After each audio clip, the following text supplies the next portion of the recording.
Welcome to Thomistic Womanhood. In today's video, we're going to talk about submission. Dun, dun, dun, dun. Should you submit to a man? This is kind of a hot button topic. Its close cousin is the question, do you need a man? So we're not really going to talk about that. Today we're going to talk about submitting. Needing a man, that's kind of when there's a problem and you kind of know you need him to solve it. Submitting kind of brings up a connotation of what do you do when you don't think there's a problem and you don't feel like you need him, but yet he wants to step in and do something anyways. How do you handle that? Or how should you handle that? And so that's what we're going to talk about today.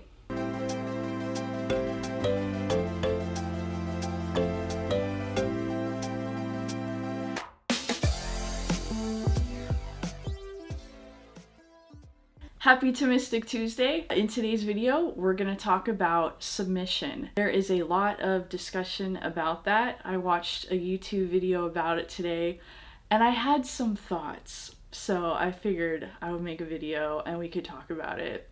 So submitting to a man, that's kind of like a hot topic now. A lot of modern women do not want to submit to a man under any circumstances. There is a lot of uncertainty about it and there can be a lot of fear, about submitting to a man. And so I'm going to talk about it today mostly from the point of view of being single. I'm not married. Most of you watching this probably aren't married.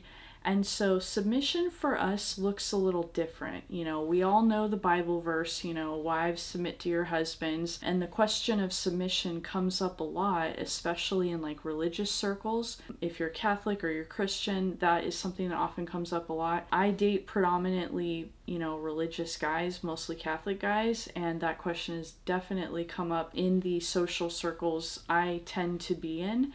And it is a hot topic even there, A lot of men are quite happy, especially young men, are quite happy to be insisting on a lot of submission. And I don't think it's always warranted. I think part of the problem is it starts at the very beginning. I think it starts with the word usage. A lot of men use the word submit. And I don't think that's really the best word to describe it. I do agree that, wives should submit to their husbands. I do think in marriage, somebody has to be the tiebreaker. If two spouses disagree, what are you going to do? You're going to have a stalemate. So somebody has to be the tiebreaker to kind of break that up and keep the family and the couple unit moving forward. So, God's just kind of decided that's the men. And, they get to have the last word. And so, you better marry somebody that you trust because that's kind of how it's supposed to work. So I do believe that. But I don't like to consider it submission because that word kind of has a connotation of it being almost like you have to kind of turn your brain off and be like, all right, whatever you want.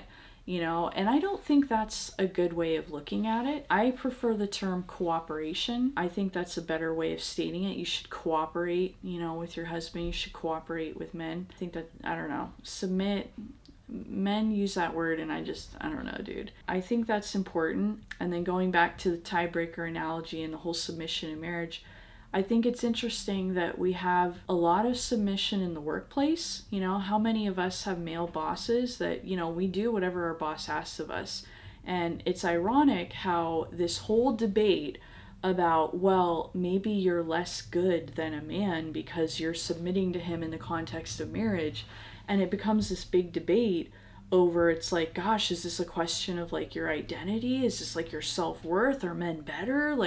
And yet notice that question never comes up in the workplace. Like, we submit to people all day long. Let's think of the demands of being professional. There's a lot of things that we don't get to do at work because it's not professional or it's a career limiting move, And so that is a form of submission. We are subsuming our will, what we want to do, to the will of another.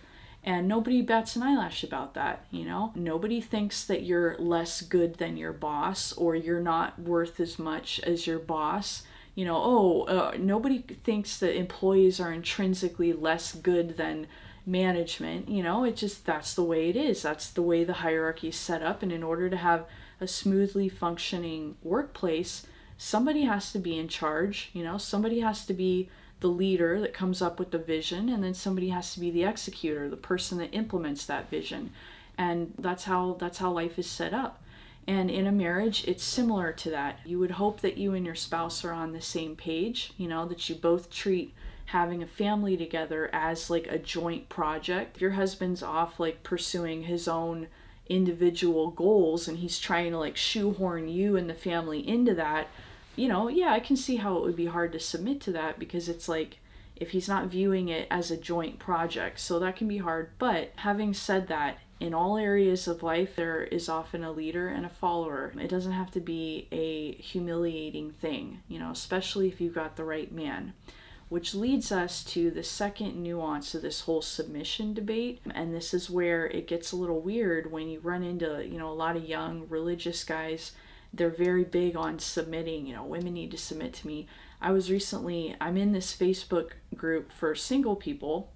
And the premise of the group is it's like a singles group, and like you find a spouse there, you know, you're supposed to like online date in it basically. Because it's a bunch of Catholics and we're like really old school, like theology nerd type Catholics, a lot of it just turns into like debate about, you know, we make these posts about, you know, like, well, what's the role of the husband and what's the role of the wife and blah, blah, blah.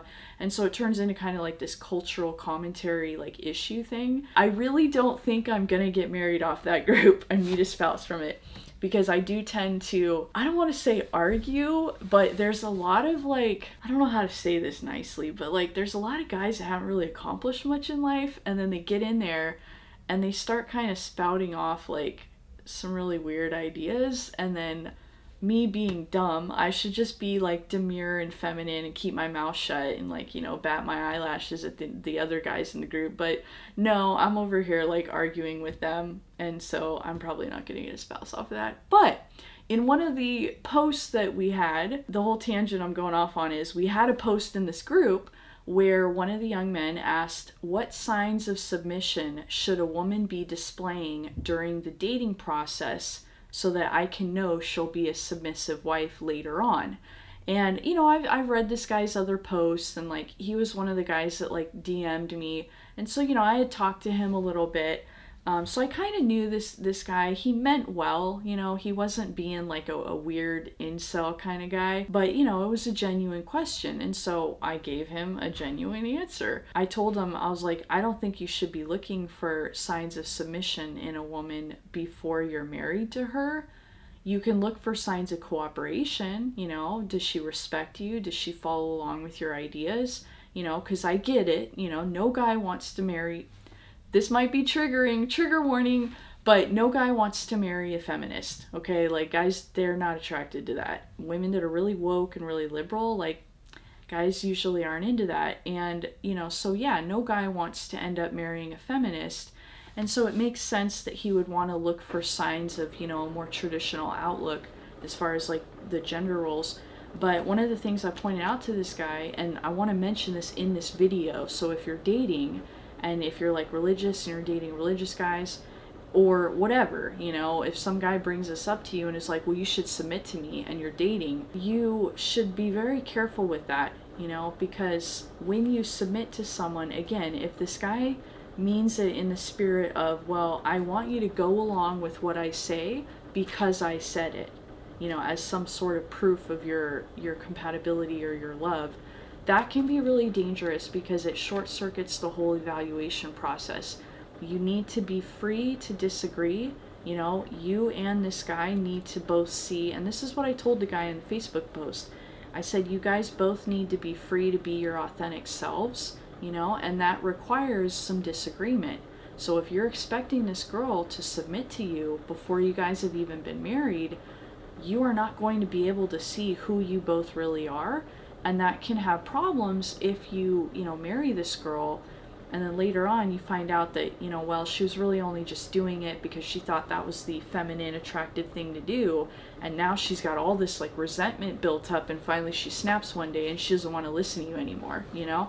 So that can be a problem, you know? There's not, somebody else quoted in this group, they said they asked a priest about it. The priest said that submission is only warranted after marriage. You don't submit to somebody you're dating. And again, it's because when you're dating, you know, you need to be able to you need to be free to disagree with this guy so that you can see how he handles disagreement. You know, is he going to be one of those men that are very insecure and they just want to rule with an iron fist and they just want to tell women what to do and they don't want any pushback whatsoever? That's a problem. That's going to be a really hard person to live with. You know, at the same time, you need to be able to disagree so that he needs to see how you are. If you are just being submissive because you think that's the feminine thing to do, you know, there's a lot of videos on YouTube about femininity now. It's like a really hot trend, being a trad wife, you know, and that's good. You know, it's good that the traditional idea of gender roles is coming back, but at the same time, there's nuances to it, you know, that you have to be aware of. And you have to kind of steer that car straight so it doesn't go off a cliff. You don't want to go to any extreme. And the problem with submitting is, you know, this guy, if he's going to demand that you submit to him when you're dating and you don't even really know who he is, he's also not going to see who you are. And that's a problem. You know, you may have an opinion on something that maybe he thinks is a deal breaker, you know, or maybe there's something you like to do, or some way that you want to live your life, or some way you intend to live out your married life. And, you know, if you've been, you know, watching videos or something that tells you like, well, you need to just submit, it's the feminine attractive thing to do, and you just kind of like don't really say what you're really thinking and you just go along with it because, hey, it sounds great, sure, you know, then you're robbing him of the opportunity to see who you really are and make an accurate an informed decision about whether you're someone that he wants to spend the rest of his life with. And that's not fair for either one of you. So that's why this whole question of submission is kind of tricky. You know, you have to evaluate these guys. They can't just demand submission because it's something they want. You know, this is kind of like I did a video on modesty where men were really big on modesty because it ultimately makes their life easier, and that's fine. But at the same time, this is another one of those things. Some men, not all men, some men will demand submission simply because it makes life easier for them. Men have a very hard time understanding women. You know, we are very mysterious creatures to them, and sometimes men don't want to do the legwork and do their homework of how to understand women, how to make a woman happy, how to communicate with her, you know, how to navigate conflict with a woman they love. You know, a lot of men don't want to go through the work of learning how to do that because it's painful. You know, men don't like failure. They don't want to fail at anything that matters to them. And if they like a woman and they take that seriously, you know, they don't want to fail somehow, you know, failing at making her happy or having a fight and failing to resolve it, you know. And so sometimes men, in their insecurity and their lack of confidence in themselves, they just insist on submission. They're like, no, I don't want to work through all that messy stuff. Like, women should just submit to me. Look, it says it right here in the Bible. You know, so that's not good. Like I said earlier, though, some cooperation, you know, once you're married, once you've evaluated a guy, he's honest, he has integrity, he has good character, you know, once you've determined he's a good person, then yeah, when you're married, some submission, I like to call it cooperation because submission just sounds a little too slavey to me, but some of that is necessary in order for the family to function smoothly, you know. But yeah, and then so while we're on the subject, another thing to think about is, how do you know if a guy is worth submitting to? You know, when you're evaluating this guy and you're thinking, well, when I'm married, I'm gonna have to cooperate, and you know, there may be times where we disagree and I have to go along with his idea. You know, how do you know when you have a good guy that's worth doing that for? You know, you want to look at his character. You know, is he honest? Does he have good ethics? Is he going to tell you the truth?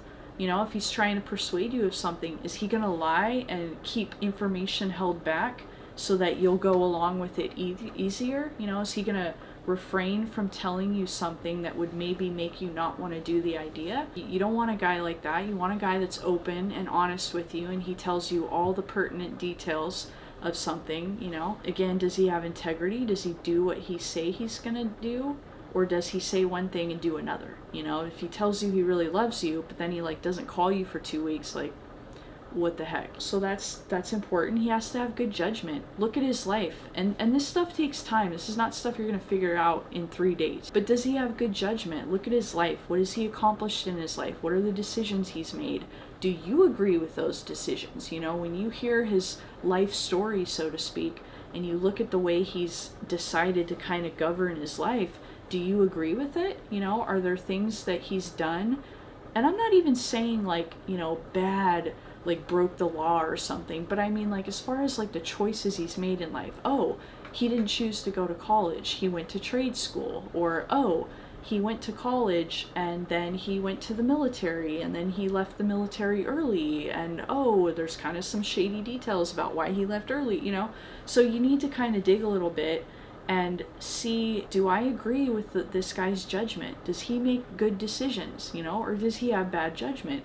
If a man has bad judgment, it's going to be nearly impossible to cooperate with him after you're married. You know, he's going to put forward an idea and you're not going to trust him, because you're going to think back and you're like, well, I know the choices you've made in your life and you haven't really accomplished much. You know, I've seen you steer the car of your life off a cliff, so how do I know you're not doing that here?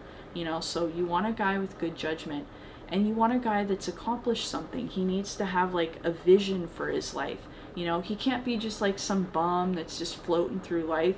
You know, you want a man that is going somewhere. You know, he's got a plan, he's got like a goal, you know, he's got something he wants to accomplish in life, and he wants you along for the ride to help with that, you know? That's why, you know, you can look at the word submission. Another way of thinking of it is breaking it apart and think submission.